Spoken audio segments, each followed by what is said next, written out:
नमस्कार दोस्तों, आज हम बात करेंगे पश्चिम बंगाल में स्थित मुर्शिदाबाद ज़िले में शहर मुर्शिदाबाद की। आज का मुर्शिदाबाद शहर किसी समय में इतना विकसित था कि वह उस समय के लंदन की बराबरी करता था। जी हाँ दोस्तों, मुर्शिदाबाद का इतिहास काफ़ी पुराना है। कहा जाता है कि प्राचीन काल में यह गोंडा और मंगा साम्राज्य का हिस्सा हुआ करता था। इसके बाद आया मुगलों का समय। यह जगह मुर्शिदाबाद से पहले मकसूदाबाद के नाम से जाना जाता था। इस जगह के प्रारंभिक विकास का श्रेय मकसूद खान नाम के व्यापारी को दिया गया था। 18वीं शताब्दी में मुगल बादशाह औरंगजेब ने बंगाल के गवर्नर मुर्शीद कुली खान को आदेश दिया कि वह अपनी राजधानी ढाका से हटाकर किसी दूसरी जगह बनाए, और इस तरह मुर्शिदाबाद बन गया बंगाल की एक नई राजधानी। इसका नाम मिला मुर्शीद कुली खान से, जिसके बाद यह जगह बंगाल की राजनीतिक, आर्थिक और सांस्कृतिक गतिविधियों का केंद्र बन गई। और इसी समय मुर्शिदाबाद अपनी उन्नति और प्रगति के चरम पर था, क्योंकि यही वह समय था जब यहाँ अमीर परिवार और बड़ी बड़ी कंपनियों ने अपने हेड ऑफिस बनाना शुरू कर दिया।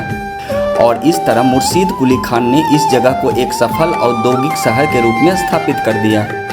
मुर्शिदाबाद अपने समय में बेहद ही उन्नत और खूबसूरत जगह थी। दोस्तों, यहाँ के जगत सेठ के पास इतना पैसा था कि अंग्रेज भी उनसे उधार लिया करते थे। असल में जगत सेठ एक नाम नहीं बल्कि एक पदवी है, जो फतेह चंद को मुगल बादशाह मोहम्मद शाह ने सन 1723 में दी थी। इसके बाद यह पूरा परिवार जगत सेठ घराना के नाम से मशहूर हुआ। इस घराने के संस्थापक सेठ मानिक चंद को माना जाता है। मानिक चंद नवाब मुर्शीद कुली खान के खजांची थे। सूबे का लगान भी उनके पास जमा होता था। इन्होंने औरंगजेब को 1 करोड़ 30 लाख की जगह 2 करोड़ का लगान भेजा था। मानिक चंद के बाद परिवार की बागडोर फतेह चंद के हाथ में आई, जिनके समय में यह परिवार बुलंदियों पर पहुंचा। जगत सेठ घराने के बारे में कहा जाता था कि यह परिवार चाहे तो सोने और चांदी की दीवार बनाकर गंगा की धारा को रोक सकता था। इस घराने ने सबसे अधिक दौलत फतेह चंद के दौर में अर्जित की। उस समय उनकी संपत्ति करीब 1 करोड़ पाउंड की थी, जो आज के हिसाब से करीब 1000 बिलियन पाउंड के करीब होगी। दोस्तों, इनके पास इंग्लैंड के सभी बैंकों की तुलना में अधिक पैसा था। अनुमान है कि सन 1720 के दशक में ब्रिटिश अर्थव्यवस्था जगत सेठों की संपत्ति से छोटी थी। इस घराने का अंत का कारण बना अंग्रेजों द्वारा दिया गया धोखा। जगत सेठ ने अंग्रेजों को काफ़ी बड़ा कर्ज दे दिया था, लेकिन बाद में अंग्रेजों ने इस बात से साफ मना कर दिया कि ईस्ट इंडिया कंपनी के ऊपर जगत सेठ का कोई कर्ज है।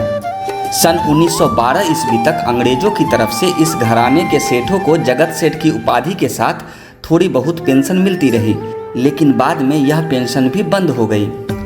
दोस्तों, आज भी जगत सेठ का घर आप यहाँ देख सकते हैं। दोस्तों, यह भारत की सबसे घनी आबादी वाले क्षेत्रों में से एक है। यह शहर गंगा नदी के सहायक भागीरथी नदी के तट पर स्थित है। यह हुगली नदी के समीप स्थित है। भारत की राजधानी कलकत्ता के समीप होने के कारण मुर्शिदाबाद सालों से पर्यटकों का एक आकर्षण का स्थल है। इस शहर में और आसपास के इलाकों में कई पर्यटन स्थल हैं। इस खास प्रस्तुति में जानिए पर्यटन के लिहाज से मुर्शिदाबाद आपके लिए कितना खास है, और जानिए यहाँ के शानदार प्राचीन महलों और अन्य इमारतों के बारे में। हाजारदुआरी महल। मुर्शिदाबाद स्थित हाजारदुआरी महल, जिसे बंगला में हाजार दुआरी महल के नाम से जाना जाता है, यह न सिर्फ बंगाल बल्कि भारत के खास महलों में गिना जाता है।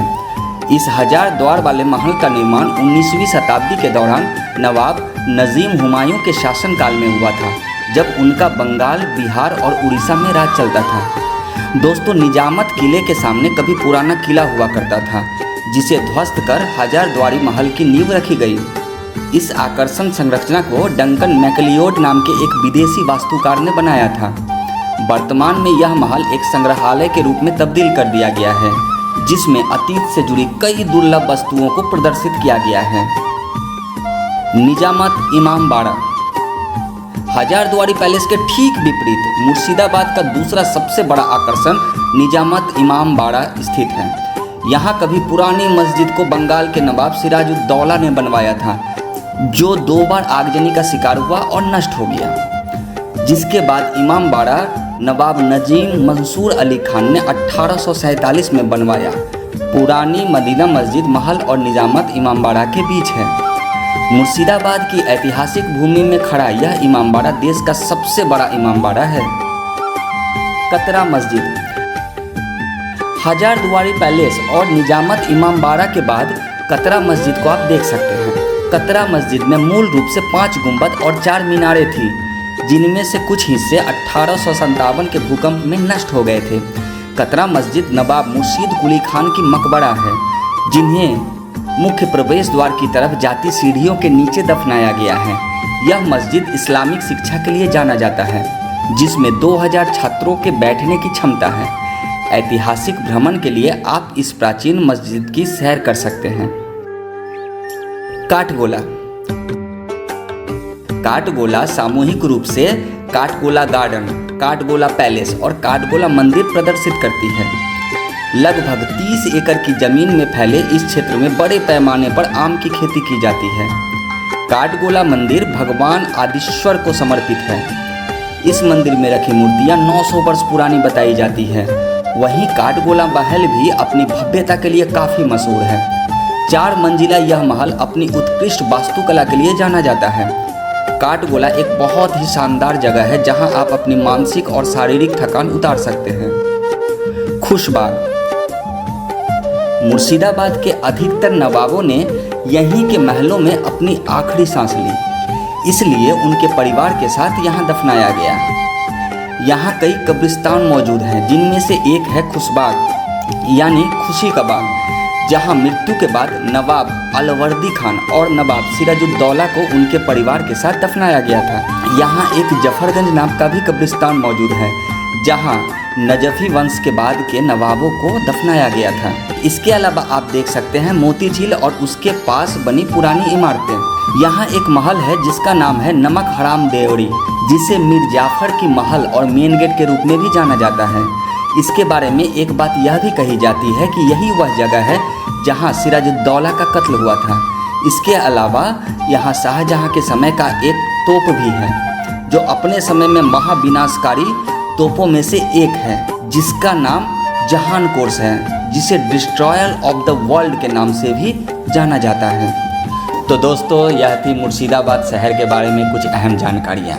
अगर आप मुर्शिदाबाद से हैं या मुर्शिदाबाद को प्यार करते हैं तो इस वीडियो को शेयर करना ना भूलें, ताकि आपके दोस्तों को भी यह जानकारी मिल सके।